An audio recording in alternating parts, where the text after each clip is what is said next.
रानो चिड़िया इस जंगल में नई नई आई थी। तभी चिड़िया एक कौवे को अपना घोंसला तोड़ते हुए देखती है। अरे अरे कौवी रुके, आप ये घोंसला क्यों तोड़ रही है? ये तो बहुत अच्छा घोंसला है। ए चिड़िया, तुझे क्या है? ये मेरा घोंसला है। मैंने अपने लिए मजबूत घोंसला बना लिया है, तो मैं ये घोंसला तोड़ रही हूँ। तू क्या करने आई है यहाँ पे? कवि जी, आप बुरा ना माने तो कृपया करके आप अपना घोंसला मुझे दे दे। तोड़ने से अच्छा तो यही है कि ये घोंसला मैं रख लूं। ना ना, भले मैं अपना घोंसला तोड़ दूं, पर मैं ये घोंसला तुम्हें नहीं दूंगी। इस घोंसले को बनाने में मुझे बहुत मेहनत लगी थी। मेहनत करूं मैं और लड्डू खाओगी तुम। चली जाओ यहाँ से, मुझे कोई फर्क नहीं पड़ता।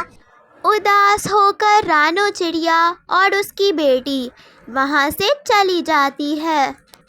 मम्मा, इस नए जंगल में हमारी कोई मदद नहीं करेगा। हमें अपना घर खुद ही बनाना होगा। हाँ गुड़िया बेटी, आपने बात तो एकदम सही करी है। ठीक है, आप एक काम करो, आप जाकर सूखे घास ले आओ। मैं इन लकड़ियों का साजा बना लेती हूँ। रानो उन लकड़ियों को लेकर अपने घर का साजा बनाने चली जाती है और चिड़िया की बेटी छोटे छोटे घास के टुकड़े ले आती है। दोनों माँ बेटी मिलकर घास से और लकड़ियों से एक बहुत मजबूत घर बना लेते हैं। देखो गुड़िया बेटा, हमारी मेहनत रंग लाई। हमने कितना सुंदर और मजबूत घर बना लिया है। अगले दिन गोरी कवि का बेटा बोलता है, मम्मा मम्मा, मेरी गर्मियों की छुट्टियां हो चुकी है। आप मुझे नानो के घर ले चलो ना मम्मा। मेरा बहुत दिनों से मन था और आपने मुझसे वादा भी किया था कि मेरी गर्मियों की छुट्टियों में आप मुझे नानो के पास ले जाओगे। जरूर जग्गू बेटा, पर उससे पहले मुझे तुम्हारी नानो के लिए मिठाइयाँ तो लेने दो।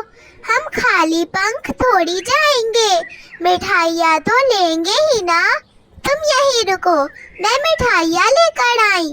मोटे कबूतर, मुझे सबसे अच्छी वाली और महंगी वाली मिठाई पैक करके दे दो।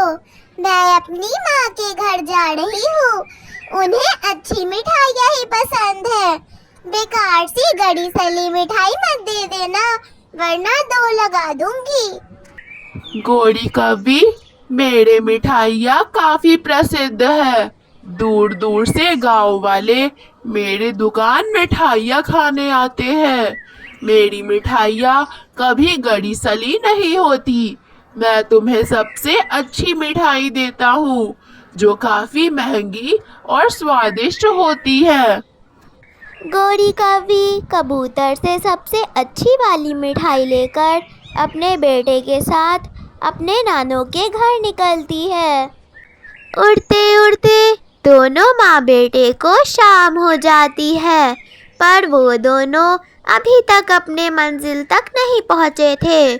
शाम में बारिशें भी शुरू हो जाती है।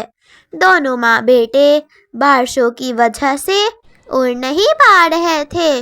वो एक जगह बैठ जाते हैं, तभी उन्हें दूर किसी का घर दिखाई देता है। वो उन घर की तरफ जाते हैं, तभी घर के बाहर वही रानो चिड़िया आती है।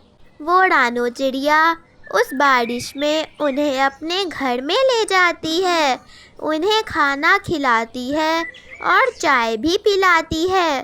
तभी रानो की बेटी बोलती है, गोरी आंटी, अपनी चीजें दूसरों को बांट देने से कोई छोटा या बड़ा नहीं हो जाता। आपके अंदर वो घमंड थी जो आपको चूर चूर कर रही थी और आखिरकार आपको हमारी मदद मांगनी ही पड़ी। इसका मतलब ये है कि हम एक दूसरे की मदद से ही आगे बढ़ते हैं। हम अकेले कोई भी काम संभव नहीं कर सकते।